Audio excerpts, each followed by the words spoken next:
Oliver lived as a silent companion, a dark shape faithfully mimicking every move of the kind shoemaker, Mr. Higgins, while Mr. Higgins hummed and hammered, creating sturdy boots and soft slippers.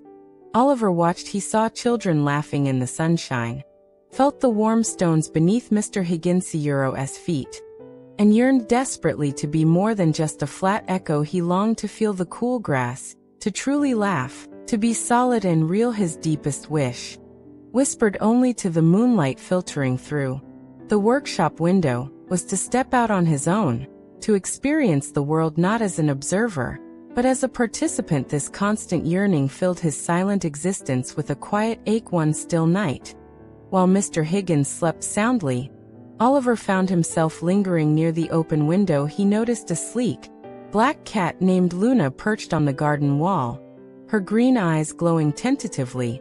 Oliver stretched himself thin, forming the shape of a cat on the moonlit path. "Hello." His silent voice seemed to echo in the stillness. Luna tilted her head, surprisingly unafraid. "A talking shadow?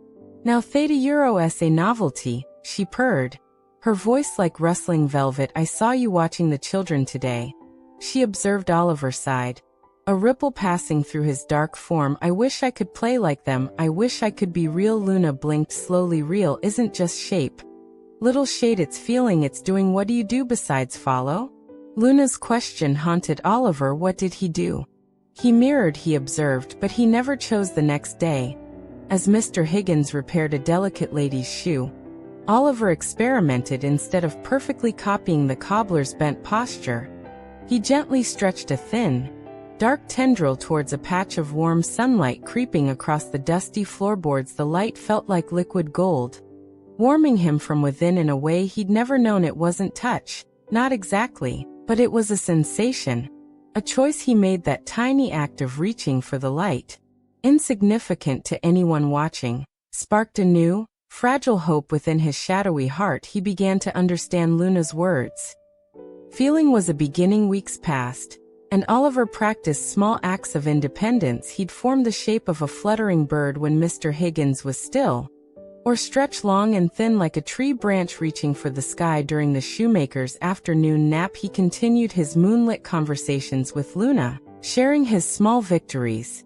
The texture of moonlight, he learned to discern the different temperatures of stone and wood. He sensed Luna, though sometimes teasing, became his steadfast friend and confidant. "You're learning, shade," she'd say, her tail flicking. "Realness might be closer than you think. It grows from the inside."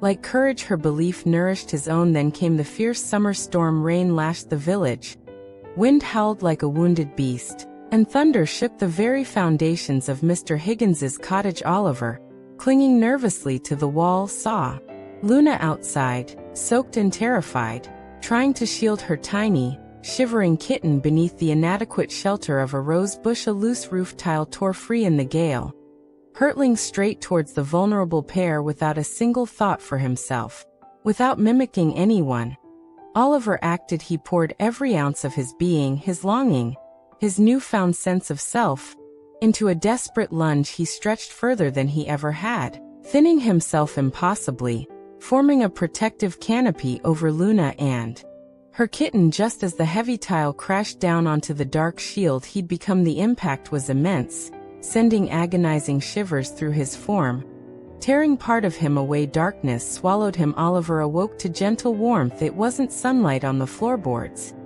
it was inside him. He blinked, feeling the surprising weight of eyelids. He felt the cool, damp velvet of grass beneath him, the soft press of dewdrops on his skin. He looked down. Instead of flat darkness, he saw hands, pale and trembling, resting on the wet grass. He wore simple clothes of soft gray. Nearby, Luna nuzzled her dry, safe kitten, then looked up at him, her green eyes wide with wonder and gratitude. "Oliver?" she whispered. He touched his own face, felt the cool tears tracking down his real cheeks. I feel the grass," he breathed, his voice, his own voice, trembling with awe. "I feel the rain." He was solid, he was real. Luna patted over, purring deeply, and rubbed her head against his new, solid hand. The sensation of her soft fur, the vibration of her purr against his palm, was overwhelming. "Told you real was more than shape," she murmured, A hint of her old teasing returning, though you might need lessons in. Landing gracefully, Oliver laughed.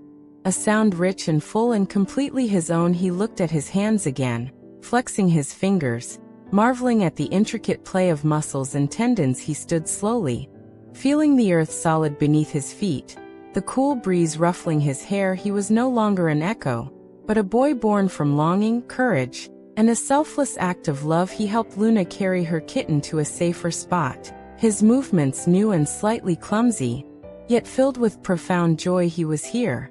He was real. He belonged. Later, as the moon rose, bathing the storm-washed world in silver, Oliver sat on the garden wall beside Luna.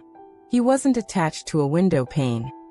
He sat freely. He felt the rough stone beneath him, the cool night air, the profound peace settling in his new heart. He looked at his own shadow now, stretching long and dark across the moonlit grass. A companion, not a prison. He understood its silent language, its simple existence. He placed his hand on his chest, feeling the steady, strong beat within. He had become real not by magic alone, but by choosing to feel, to reach out, and ultimately, to love. Luna curled beside him, a soft, warm weight. Together, boy and cat, both undeniably real, sat in contented silence, watching the stars emerge, knowing deep within that the truest magic often begins with a simple, courageous wish whispered to the moonlight.